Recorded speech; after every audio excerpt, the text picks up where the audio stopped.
Danni Moore was the kind of person you'd almost forget in a crowd's soft voice, his quiet eyes, always scribbling something in her sketchbook. But when she vanished without a trace, and people started turning up missing in the exact places she had painted, it was clear. Someone had been watching her, or were using her. And in the center of it all was a name no one could ignore anymore. It's About Danni. It started like any other case. It's a missing persons report filed by a concerned mother, a quiet apartment left untouched, a phone gone silent. But this wasn't just another young woman who disappeared without a trace.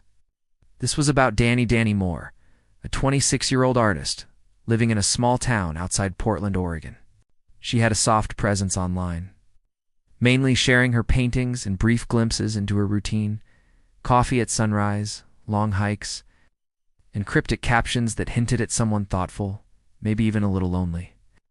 When she vanished on April 4th, 2021, the only clue she left behind was an unfinished canvas on her easel, a pair of eyes painted in sharp, chilling detail. Her mother, Lorraine, reported her missing after not hearing from her for 3 days. Friends said that wasn't unusual.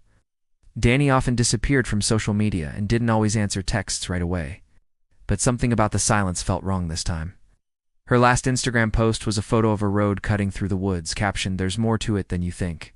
Most people assumed it was part of her usual poetic rambling. The police didn't think much of it either. At first, inside her apartment, nothing was out of place. No signs of a struggle, no forced entry, not even a misplaced book. Her phone and laptop were gone. Her car was still parked outside. The only thing that stood out was the painting. Investigators would later say the eyes looked ... watchful. Almost too real. It took nearly 3 weeks before they found anything solid. A local hiker reported a strange smell coming from an abandoned ranger station deep in the Tillamook State Forest. What they found inside turned the case on its head. So there was no body, but there were dozens of Danni's paintings, ones no one had ever seen before. All of them shared one disturbing detail. They seemed to be portraits of people sleeping, but not peacefully. These faces were twisted in fear, their eyes wide open. Forensics dated the paintings back over the last year. One of the canvases matched the face of another missing person, Holly Benton, who had vanished in the same area in late 2020. Her case had gone cold until that moment. Suddenly, Danni wasn't just a missing person. She was either connected to multiple disappearances, or had become a victim of something much larger. Police began combing through her social life, her contacts, and every place she had visited in the last year. That's when they discovered she had a private blog. It wasn't linked to her public art page and was buried deep under an anonymous username.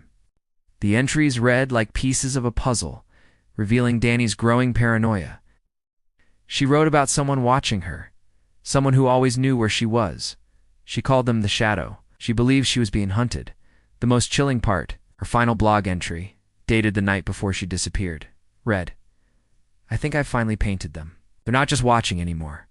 Weeks passed and theories multiplied. Some thought Danni was delusional. Others believed she had uncovered something she wasn't supposed to, but then the case took an unexpected turn. A storage unit rented under a fake name was discovered by chance during a routine eviction process.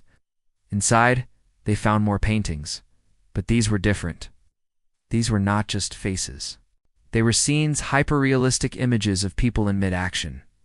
A man bending to tie a shoe, a child reaching for a toy, a woman standing at a window. All ordinary moments, frozen in eerie precision. One of the detectives recognized himself in one of the paintings. The time stamp on the back matched a date to months prior, when he'd been walking home from work. He'd never met Danni. It became clear these weren't paintings based on memory. They were from observation. Danni had seen these people, or someone had. It suggested surveillance, high-level, organized, not the work of a lone artist. Investigators now believe Danni had stumbled onto a network, something hidden, possibly using her as a medium. Maybe she painted what she saw, or maybe what she saw was being shown to her. The FBI became involved. The focus shifted from finding Danni to understanding who had been using her and why. Her work began to look like evidence rather than art. A map of victims, a warning, or maybe both. Then, out of nowhere, her phone turned on. For exactly 5 minutes, GPS ping placed it in a small town in Nevada. By the time authorities got there, the trail had gone cold. But in a motel near the location, one more painting was found. This time it was Danni herself, painted with her head turned just slightly, as if listening to something behind her. She was smiling, a kind of resigned, knowing smile. No one knows what happened to Danni. Her body has never been found. But over the past years, similar paintings have begun to surface old anonymously, appearing in underground art shows passed between private collectors. Every one of them features the same haunting style. Some believe Danni is alive, continuing her work in hiding. Others think someone else is painting now, or someone who took her place. The case remains open. The mystery unsolved. But every time another painting appears, it's like a quiet whisper. It's about Danni. And maybe, just maybe, it always was.